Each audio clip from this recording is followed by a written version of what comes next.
Chest opener, cat cow, forward bend, hip flexibility. అర్థం కాలేదు కదండి, స్ట్రెచెస్ అండి. మనం చేస్తున్న పెద్ద పొరపాటు ఏంటంటే రోజంతా కూర్చొని ఉంటాం.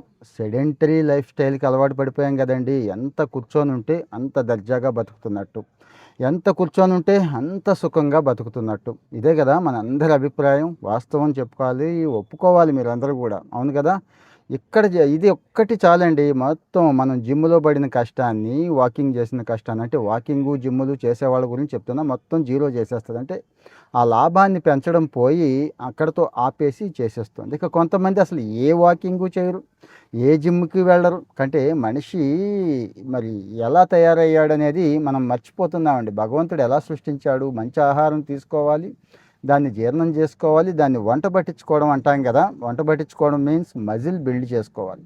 తిండి కలిగితే కండ కలదోయ్, కండ కలవాడే మనిషోయ్, గురజాడ అప్పారావు గారు కదా అంది. మరి ఆ కండ ఎక్కడి నుంచి వస్తోంది అంటే ఎక్సర్సైజులు చేస్తే, జిమ్కి వెళ్తే బాగా వస్తుంది కదా అంటారు. ఓకే, వస్తుంది. కానీ ఆ కండని కాపాడుకుంటున్నామా మనం? ఆ కండరాలకు కూడా ఆక్సిజన్ కావాలని, ఆ కండరాలు కూడా యాక్టివ్గా ఉండాలని, ఆ కండరాలు కూడా ఎదగాలని, ఆ కండరాలు ముఖ్యంగా ఫ్లెక్సిబుల్గా ఉండాలని ఎంతమందికి తెలుసండి?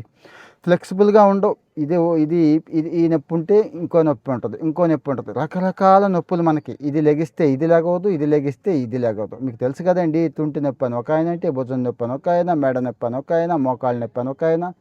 ఇవన్నీ కూడా మీకు తెలుసు. ఎముకలు, కీళ్ళకి సంబంధించిన సమస్యలు ఎందుకు వస్తున్నాయంటే బాడీలో సైనోవియల్ ఫ్లూయిడ్ అని ఒకటి ప్రొడ్యూస్ అవుతుందండి. ఇది కీళ్ళ మధ్యలో ఎముకల దగ్గర ఇది ప్రొడ్యూస్ అవుతుంది. ఆ సైనోవియల్ ఫ్లూయిడ్ ఎంత బాగా ప్రొడ్యూస్ అయితే కీళ్ళు అంత ఫ్లెక్సిబుల్గా ఉండి చక్కగా అటు పని అవి చేసుకుపోతూ ఉంటాయండి.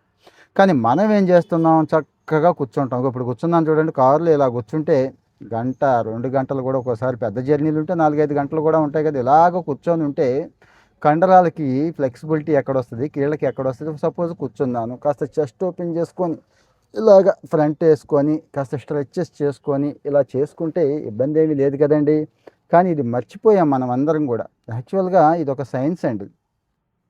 యూరోపియన్ కంట్రీస్ అక్కడ బాగా అలవాటైపోయింది, వాళ్ళకి తెలిసిపోయింది, మనకు తెలియట్లేదు. అంటే సెడెంటరీ లైఫ్ స్టైల్లో అలా కూర్చొని ఉండటం గొప్ప విషయం కాదు.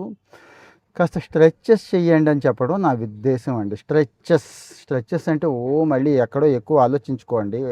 జస్ట్ ఇప్పుడు చెప్పాను చూడండి, అవి గూగుల్ చేయండి. ఏది చెస్ట్ ఓపెన్ స్ట్రెచ్ కానీ, క్యాట్ కౌ స్ట్రెచ్ కానీ, ఇలాంటివి అంటే కూర్చుంటే చేయొచ్చు, సీట్లో కూర్చుంటే అంటే సోఫాలో కూర్చున్నా చేయొచ్చు, కుర్చీలో కూర్చున్నా చేయొచ్చు, పడుకొని చేయొచ్చు, ఏదైనా చేయొచ్చండి. కానీ స్ట్రెచ్ చేయడానికి మనసు ఒప్పదు మనకి. అలా చాపుకొని కూర్చుంటాం, లేకపోతే అలా హాయిగా పడుకుంటాం కదా.